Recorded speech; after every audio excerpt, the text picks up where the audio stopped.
ओम शांति। आज है शिव बाबा की अव्यक्त मुरली सुनते हैं, जिसका टॉपिक है त्रिकालदर्शी स्थिति के श्रेष्ठ आसन द्वारा। त्रिकालदर्शी स्थिति के श्रेष्ठ आसन द्वारा सदा विजयी बनो और दूसरों को शक्ति का सहयोग दो। आज त्रिकालदर्शी बाप दादा अपने सर्व मास्टर त्रिकालदर्शी बच्चों को देख रहे हैं। त्रिकालदर्शी बनने का साधन बाप दादा ने हर बच्चे को दिव्य बुद्धि का वरदान व ब्राह्मण जन्म की विशेष सौगात दी है, क्योंकि दिव्य बुद्धि द्वारा ही बाप को और अपने आप को और तीनों कालों को स्पष्ट जान सकते हो। दिव्य बुद्धि तथा याद द्वारा ही, दिव्य बुद्धि और याद द्वारा ही सर्व शक्तियों को धारण कर सकते हो। इसीलिए पहला वरदान दिव्य बुद्धि है। ये वरदान बाप दादा ने सभी बच्चों को दिया है, लेकिन क्या कहा बाबा ने? लेकिन इस वरदान को प्रत्यक्ष जीवन में नंबरवार कार्य में लगाते हो।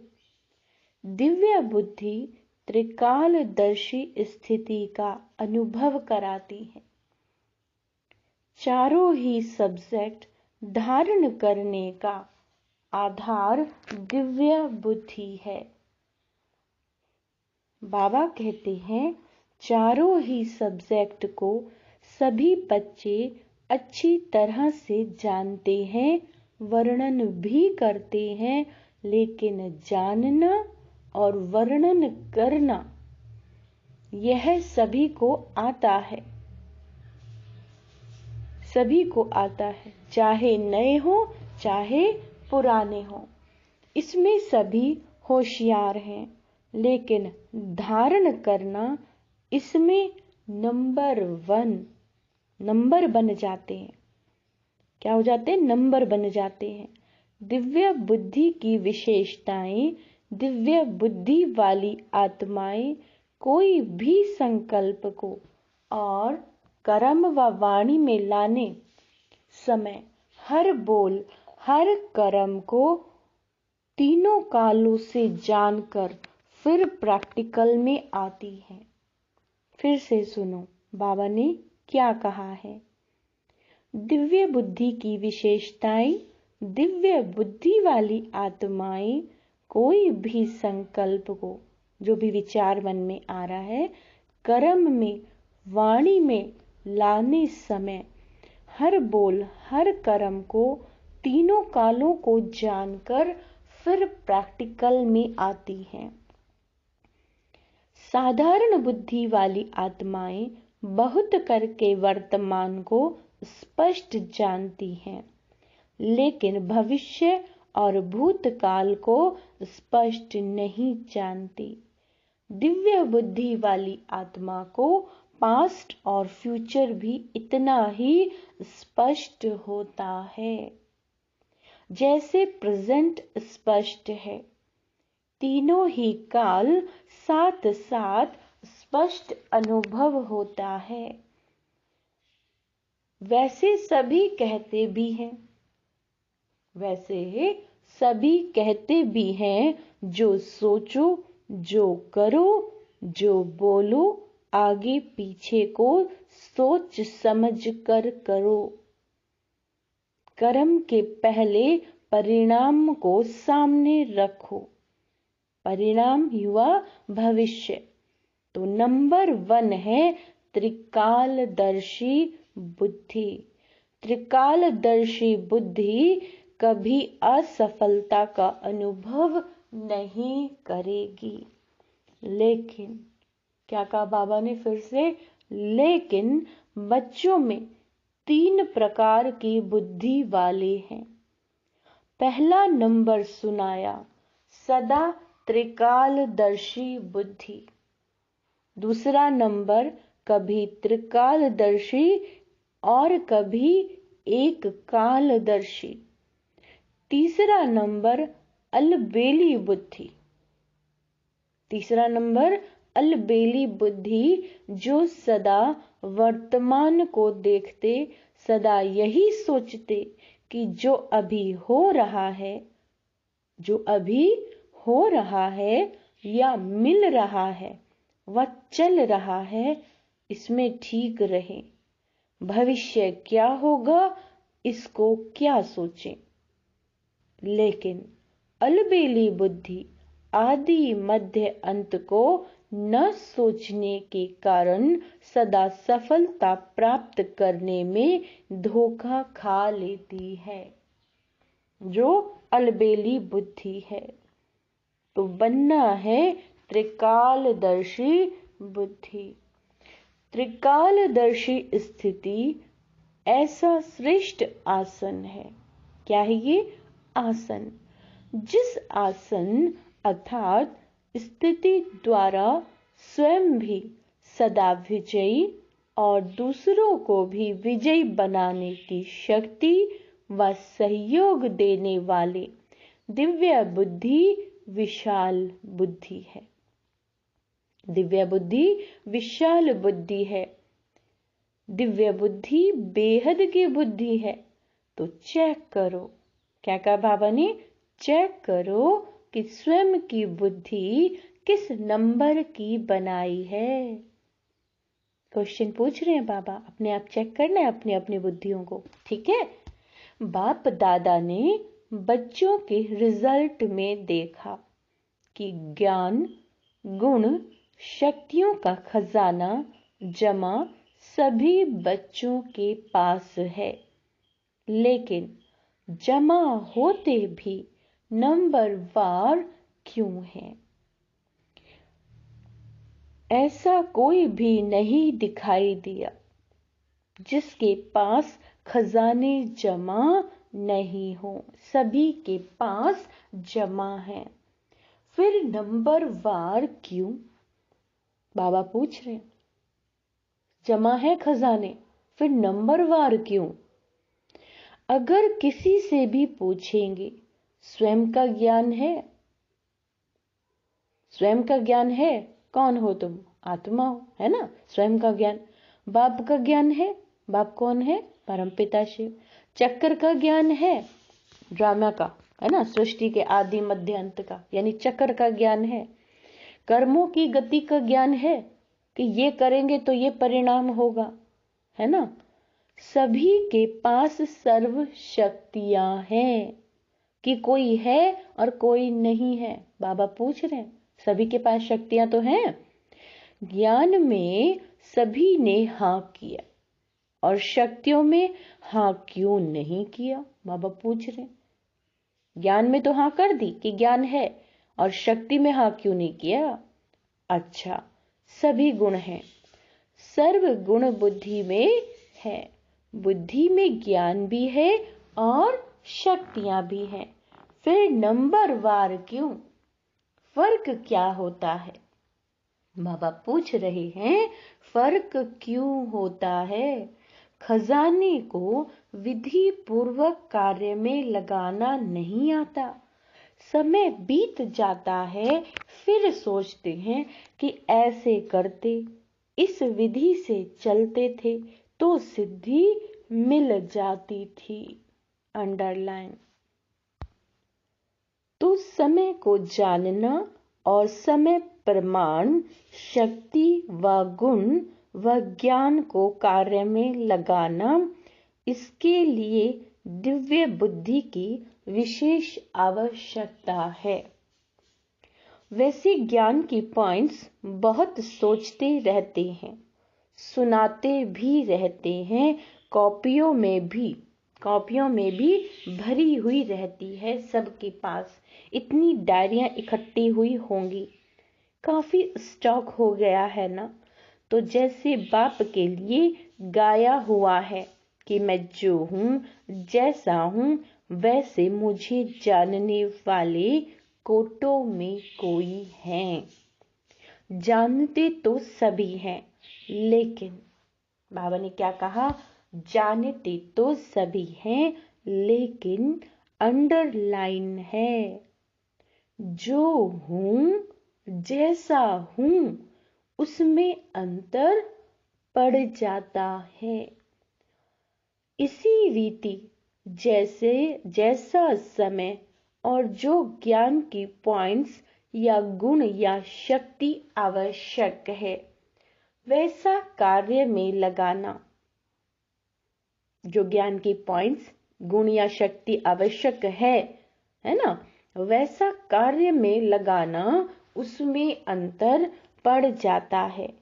और इसी अंतर के कारण नंबर बन जाते हैं, क्योंकि अंतर हो गया ना गुण और शक्तियों को कार्य में लगाना।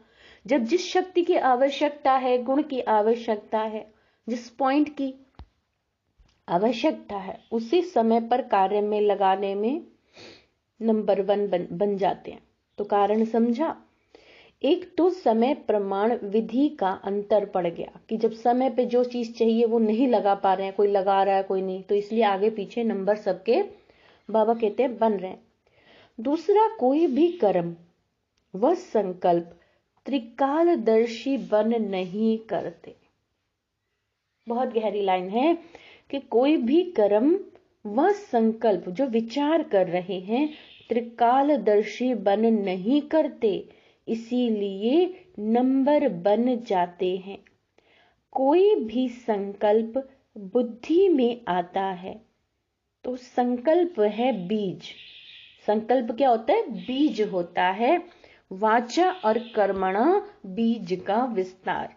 अगर संकल्प अर्थात बीज को त्रिकालदर्शी स्थिति में स्थित होकर चेक करो, शक्तिशाली बनाओ, तो वाणी और कर्म में स्वतः ही सहज सफलता है ही।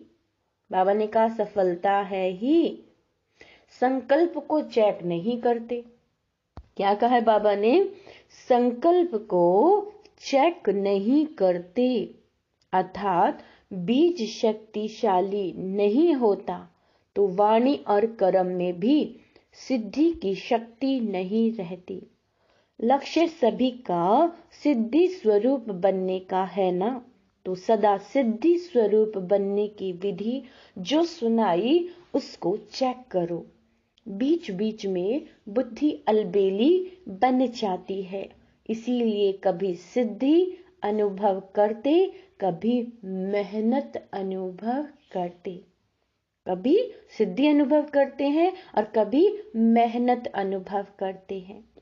बाप दादा का सभी बच्चों से प्यार की निशानी है कि सब बच्चे सदा सहज सिद्धि स्वरूप बन जाएं।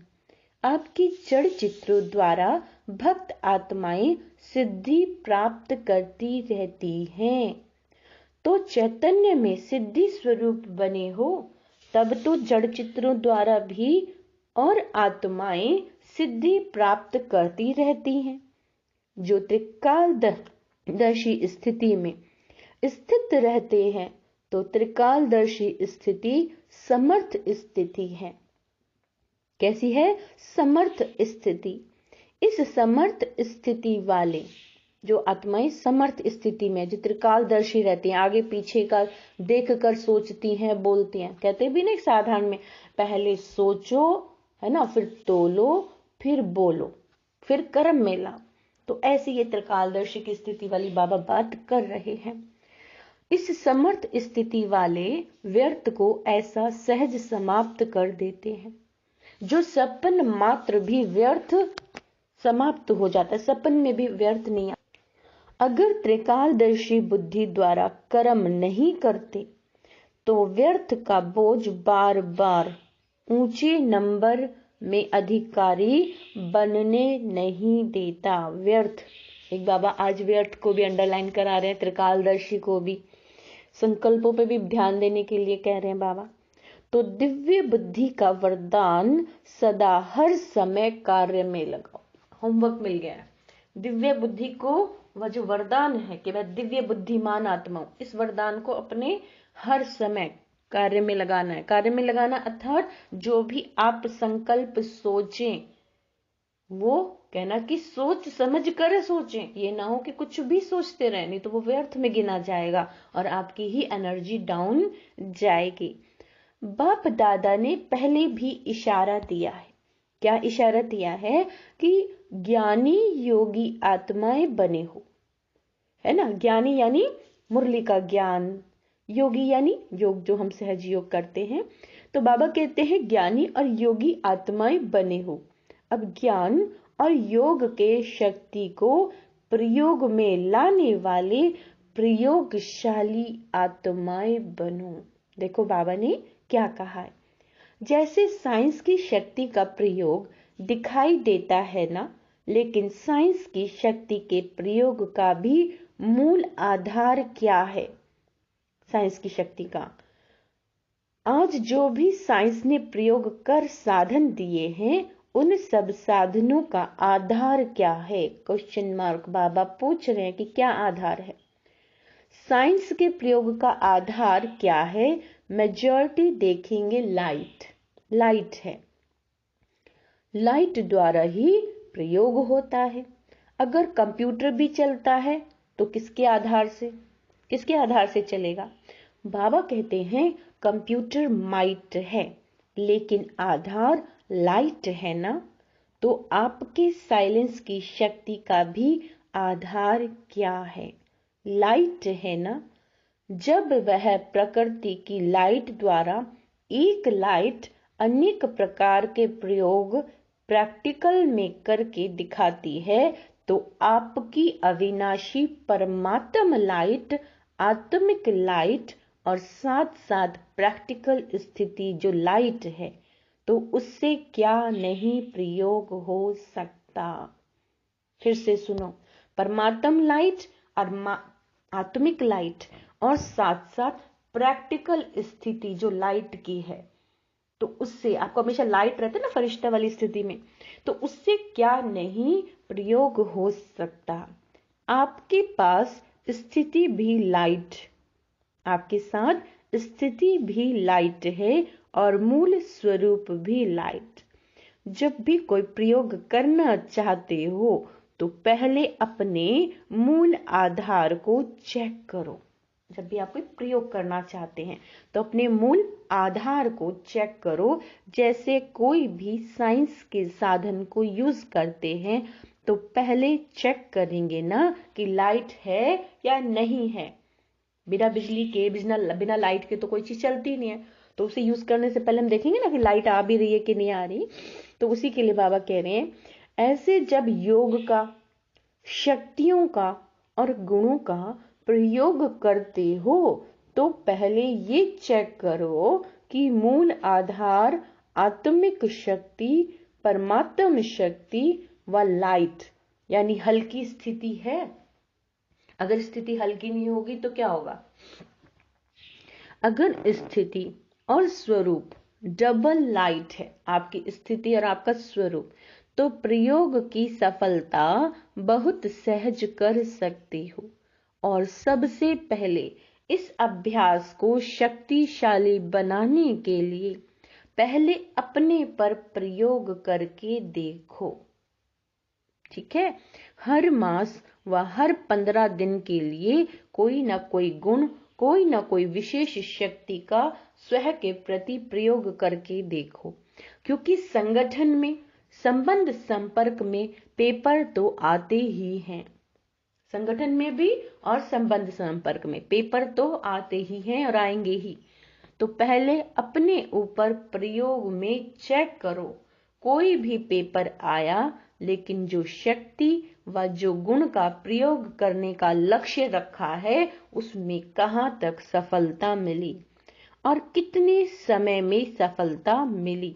जैसे साइंस का प्रयोग दिन प्रतिदिन थोड़े समय में प्रत्यक्ष रूप का अनुभव कराने में आगे बढ़ रहा है, तो समय भी कम करते जाते हैं। थोड़े समय में सफलता ज्यादा, यह साइंस वालों का भी लक्ष्य है। ऐसे जो भी लक्ष्य रखा उसमें समय को भी चेक करो और सफलता को भी चेक करो। जब स्वयं के प्रति प्रयोग में सफल हो जाएंगे तो दूसरी आत्माओं के प्रति प्रयोग करना सहज हो जाएगा। और जब स्वयं के प्रति सफलता अनुभव करेंगे, है ना, खुद के प्रति, तो आपके दिल में औरों के प्रति प्रयोग करने का उमंग उत्साह स्वतः ही बढ़ता जाएगा। अन्य आत्माओं के संबंध संपर्क में स्वयं के प्रयोग द्वारा उन आत्माओं को भी आपके प्रयोग का अनुभव स्वतः ही पड़ता रहेगा। जैसे एक दृष्टांत सामने रखो कि मुझे सहन शक्ति का प्रयोग करना है ना? तो जब स्वयं में सहन शक्ति का प्रयोग करेंगे तो दूसरी आत्माएं आपकी सहन शक्ति को हिलाने के निमित्त हैं, वो भी बच जाएंगी ना, उनका भी तो किनारा हो जाएगा।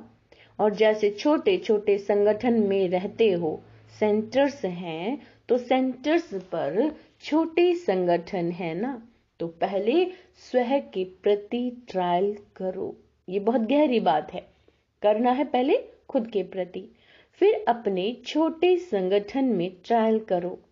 संगठन रूप में कोई भी गुण व शक्ति के प्रयोग का प्रोग्राम बनाओ। उससे क्या होगा? संगठन की शक्ति से उसी गुण व शक्ति का वायुमंडल बन जाएगा, वाइब्रेशन फैलेगा और वायुमंडल व वाइब्रेशन का प्रभाव अनेक आत्माओं के ऊपर पड़ता ही है। तो ऐसी प्रयोगशाली आत्माएं बनो। पहले स्वयं में संतुष्टता का अनुभव करो, फिर औरों में सहज हो जाएगा। क्यों? क्योंकि विधि आ जाएगी। जैसे साइंस के कोई भी साधन को पहले सैंपल के रूप में प्रयोग करते हैं, फिर विशाल रूप में प्रयोग करते हैं, ऐसे आप पहले स्वयं को सैंपल के रीति से यूज करो। जितना ये प्रयोग करने की रुचि बढ़ती जाएगी, बुद्धि मन इसमें बिजी रहेगा, तो छोटी छोटी बातों में जो समय लगाते हो, शक्तियां लगाते हो, उसकी बचत हो जाएगी। सहज ही अंतर्मुखता की स्थिति अपनी तरफ आकर्षित करेगी, क्योंकि कोई भी चीज का प्रयोग और प्रयोग की सफलता स्वतः ही और सब तरफ से किनारा करा देगी। ये प्रयोग तो सभी कर सकते हो ना, कि मुश्किल है? इस वर्ष प्रयोगशाली आत्माएं बनो। समझा क्या करना है? और हर एक स्वयं के प्रति प्रयोग में लग जाएंगे तो प्रयोगशाली आत्माओं का संगठन कितना पावरफुल बन जाएगा। वह संगठन की किरणें अर्थात वाइब्रेशन बहुत कार्य करके दिखाएगी।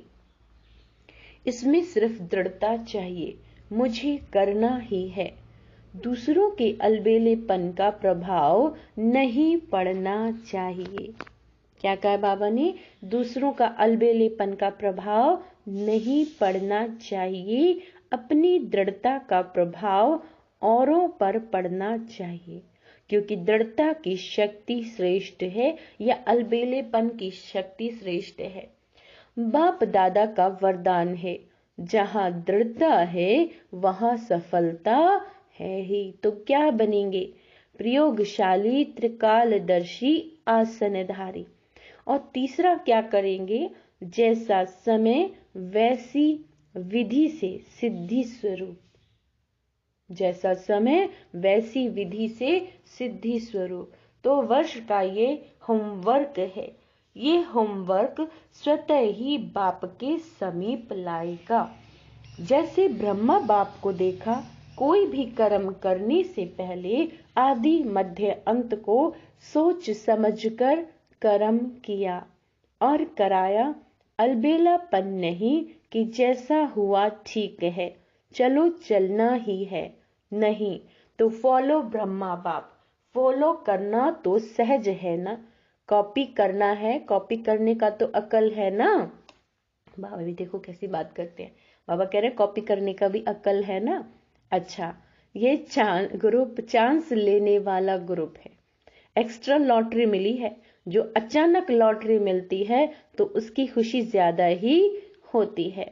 तो ये लकी ग्रुप हुआ ना, चांस लेने वाला लकी ग्रुप। दूसरे सोचते रहेंगे कब जाएंगे और आप पहुंच गए। अब डबल विदेशियों का टर्न शुरू होने वाला है। भारतवासियों ने अपनी लॉटरी ले ली।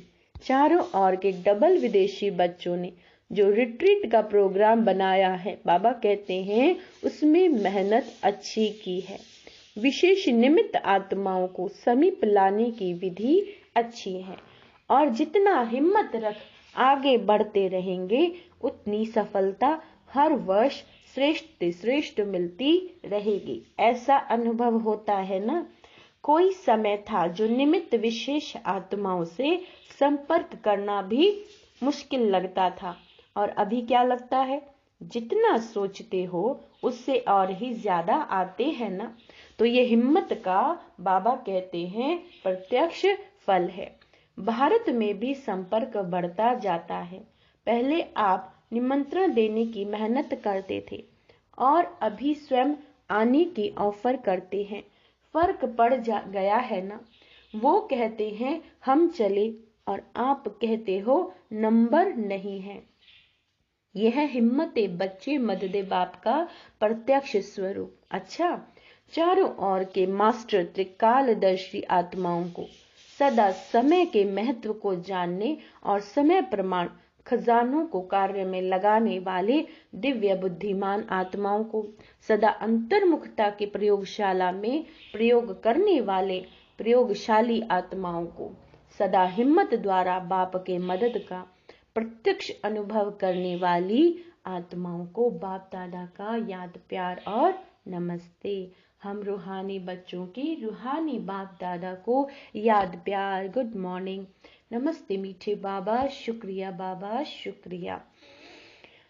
बाबा कहते हैं दादियों से एक मुलाकात है, उस पे भी आप निमित्त आत्माएं किस प्रयोगशाला में रहते हो। निमित्त आत्माएं सारा दिन कौन सी प्रयोगशाला चलती रहती है।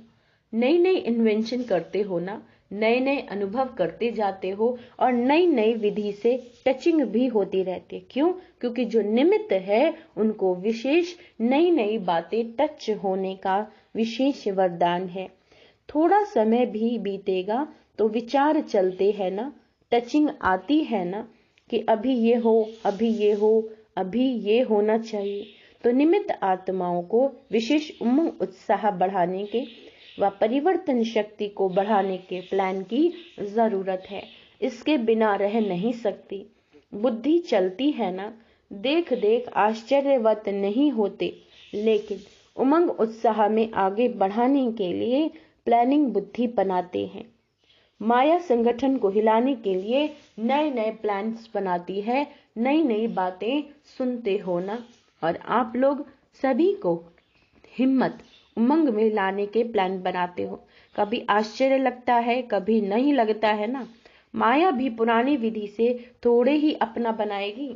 क्या कहा बाबा ने? माया पुरानी विधि से थोड़े ही अपना बनाएगी, वो भी तो नवीनता लाएगी ना। अच्छा, वरदान है शुद्ध मन दिव्य और दिव्य बुद्धि के विमान द्वारा सेकंड में स्वीट होम की यात्रा करने वाले मास्टर सर्वशक्तिवान भव। दिव्य शुद्ध बुद्धि और क्या कहा बाबा ने? दिव्य बुद्धि। शुद्ध मन हो दिव्य बुद्धि के विमान द्वारा सेकंड में स्वीट होम की यात्रा यानी परम धाम की यात्रा करने वाले मास्टर सर्वशक्तिवान भव। साइंस वाले फास्ट गति के यंत्र निकालने का प्रयत्न करते हैं। उसके लिए कितना खर्चा करते हैं, कितना समय और एनर्जी लगाते हैं, लेकिन आपके पास इतनी तीव्र गति का यंत्र है जो बिना खर्च के सोचा और पहुंचा। आपको शुभ संकल्प का यंत्र मिला है, दिव्य बुद्धि मिली है। बाबा कहते हैं इस शुद्ध मन और दिव्य बुद्धि के विमान द्वारा जब चाहे तब चले जाओ और जब चाहे तब लौट आओ। मास्टर सर्वशक्तिवान को कोई रोक नहीं सकता। स्लोगन दिल सदा सच्ची हो तो दिलाराम बाप की आशीर्वाद मिलती रहेगी अगर आपका दिल सच्चा है तो। अच्छा, ओम शांति।